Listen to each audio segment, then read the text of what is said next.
अस्सलाम वालेकुम। जी कैसे हैं आप? उम्मीद है खैर से होंगे। और ये वीडियो थोड़ी लंबी हो जाएगी, लेकिन इस वीडियो में इंशाल्लाह आपको बहुत सारी इन्फॉर्मेशन मैं प्रोवाइड करूँगा और आपको मोटिवेशन भी मिलेगी इस चीज़ से कि मैं पोलैंड कैसे आया और कैसे-कैसे सारे मामला हुए, तो इस वीडियो में पूरा मैं एक्सप्लेन करूँगा। ठीक है? और बहुत सारे लोग मुझे जानते भी नहीं हैं, तो उनको बता दूँ कि मैं कौन हूँ या मैं पहले क्या करता था। तो वैसे तो मेरा नाम सभी जानते हैं, उस्मान शाह मेरा नाम है और मैं मस्कत में पहले रहा हूँ, सबको पता है। जो मेरा नंबर मैं शेयर करता हूँ अपने व्यूअर्स को या दोस्तों को।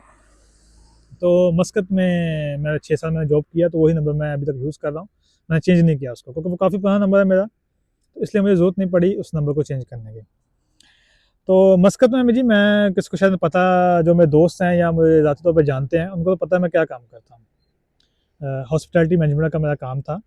मस्कत के अंदर मैं 6 साल वहाँ पे जॉब की है। ठीक है? तो यूरोप आने का कभी मैं सोचा भी नहीं था उस वक़्त। अच्छी जॉब थी, अच्छा पैसा शुक्र कमा रहा था, हर चीज़ ओके थी।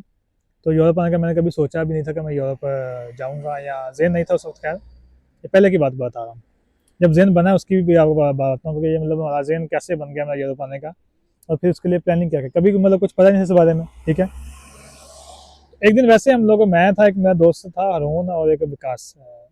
ठीक है? हम लोग मस्कत में साथ हमने जॉब की है, हारून ने भी और मैंने एक ही कंपनी में। तो एक दिन बैठे हुए थे पार्क में, तो बैठे-बैठे बस ना बात हो गई यूरोप की, मतलब स्टार्ट कर ली। बात तो हमको भी नहीं था, मुझे थोड़े, लेकिन हारून को इस बारे में थोड़ी नॉलेज ज़्यादा थी मुझसे। उस टाइम की बात है ये। तो उसने बताया कि मतलब ऐसे-ऐसे जहाँ पे एजेंसियाँ होती हैं, तो आप यूरोप जा सकते हैं, आपको बेचती भी हैं। ठीक है? तो मैंने कहा सही होगा, मतलब समझ आ गई कि मतलब यार यूरोप ये जा सकता है बंदा, कि यहाँ से लोग सोना के बेचते हैं, कुछ एजेंसी बंदों को भेज देती हैं यूरोप। फिर कभी-कभी ऐड भी देखते थे फेसबुक के ऊपर कि सीज़न वर्क परमिट आ रहे हैं पोलैंड के, क्रोएशिया के, माल्टा के। तो मैं ज़्यादा यही सोचता कि यार ये फेक ही होते हैं, कहाँ इतनी जल्दी बंदा को जा सकता है या कोई भेज सकता है, बहुत मुश्किल ये काम है और बहुत पैसा लगता है इस काम में। तो एक दिन क्या हुआ कि जी मैं अलखेर में था, लोगों को पता अलखेर का। उस वक्त की बात है कि मैं अलखेर में काम कर रहा था। मेरी कंपनी का नाम था लखरेली ग्रुप। जो मस्कत में रहते हैं उनको पता होगा लखरेली ग्रुप कितना अच्छा ग्रुप है और कितना बड़ा है वो। उसमें जो बंदे काम करते हैं तो क्या सहूलियत मिलती है, अच्छा रहने के लिए जगह मिली थी, फ्लैट था मेरे पास, गाड़ी अपनी रखी हुई थी, वहाँ पे लाइसेंस भी था। ज़िंदगी मतलब शुक्र मतलब बड़ी अच्छी गुजर रही थी। लेकिन फिर वो ज़हन बन गया कि यार चलो यूरोप भी एक बार देख आते हैं, मस्कत तो देख लिया है। मतलब तो यूरोप का भी एक बार ना विजिट कर ही आते हैं, देखते हैं भी क्या सीन है वहाँ पे। तो मैं एक एजेंसी का ऐड देखा मैंने कि वहाँ पे जी मेरी सेम हॉस्पिटैलिटी फील्ड में ही ना वैकेंसी उनके पास थी। ऐड देखा मैंने, तो पता तो खैर मुझे किसी चीज़ का था नहीं ना, तो मैं भी जल्दी से लखनऊ में बहुत सारी एजेंसियाँ बनी हुई हैं जो आपको वर्क परमिट प्रोवाइड करवाती हैं। तो वहाँ पे मैं गया उनके ऑफिस में, उनका ऑफिस था 4 फ्लोर पे अलखैर में। मैं उनका लास्ट नाम बताता हूँ, डब्ल्यू डब्ल्यू आता है स्टार्टिंग में, मतलब ये आता है डब्ल्यू डब्ल्यू। उसके बाद 2-3 वर्ड और मैं खैर बताना नहीं चाहता पूरा नाम, लेकिन आप समझ जाएंगे इस बात का। डब्ल्यू डब्ल्यू 2 वर्ड्स हैं उनके, स्टार्टिंग में आते थे उस एजेंसी के। उसमें मैं गया, तो मैंने उनको बताया जी मैं ये काम करता हूँ, तो मुझे भी जानना है, मैंने आपका ऐड देखा था। तो बंदा कहता है कोई बात नहीं, हम भेज देंगे जी, आपको कोई मसले बात ही नहीं है, 1200 रियाल लगेगा मन।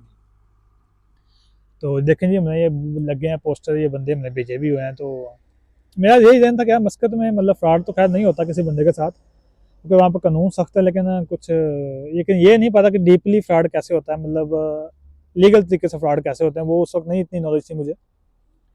तो मैंने वहाँ पे ठीक है, मैं कहा ये 1200 रियाल दूंगा मैं, कोई मसले वाली बात नहीं। तो उन्होंने मुझे पेमेंट शेड्यूल बता दीजिए, एडवांस इतना देना है आपने, ऐसा ऐसा करना है, तो ये सिस्टम होगा। तो मैंने कहा ठीक है जी। मैंने कहा 200 रियाल एडवांस देना आपने। मैंने उससे 200 रियाल निकाला, भी दे दिया। तो क्योंकि मुझे पता नहीं था इससे मतलब कैसे होता है, वो बंदे का ऑफिस देखा, हर चीज़ देखी, तो ला के यार वाकई बंदों को ये बेचते होंगे। तो मैंने कहा सही है यार, मैं तो बड़ा खुश हुआ कि चलो यार 1200 रियाल में आपका वीज़ा लग रहा है। तो क्योंकि उन्होंने कहा था ये 800-900 रियाल पहले मतलब वर्क परमिट आने तक, और 300 रियाल वीज़े के बाद। तो मैंने कहा चलो वीज़े के बाद कुछ पेमेंट ले रहे हैं, तो इसका मतलब है कि चलो वीज़ा लगवा के देंगे, इनका कोई बंदे बंदे होंगे वैसे ही, मतलब उस वक्त पता ही कुछ नहीं था। वो तो बाद में फिर समझ आई कि मतलब ये 900 रियाल जो ले लेना वर्क परमिट तक, वो उनकी बजट होती है, बाद में लगे ना लगे वीज़ा, तो इनको नहीं इतना टेंशन होती। तो 900 रियाल ले लिया होता है, मैं 900 रियाल सऊदीया के 9000 दिन बनते हैं, दुबई के 9000 दिन। तो मैं 200 रियाल दिया, तो उन्होंने कहा जी अभी वो हमारी प्लेन तो नहीं चल रहा, तो ना कल आइएगा, आपसे कॉन्ट्रैक्ट हम कर लेंगे, तो वो आपके लिए भी सही रहेगा, हमारे लिए भी सही रहेगा, ताकि मसला ना हो। कॉन्ट्रैक्ट साइन करना है आपने। मैंने कहा ठीक है, मसला नहीं, कल आ जाऊँगा मैं, उनके पास ही मतलब रहाइश थी मेरी। तो मैं जी गया उधर अगले दिन।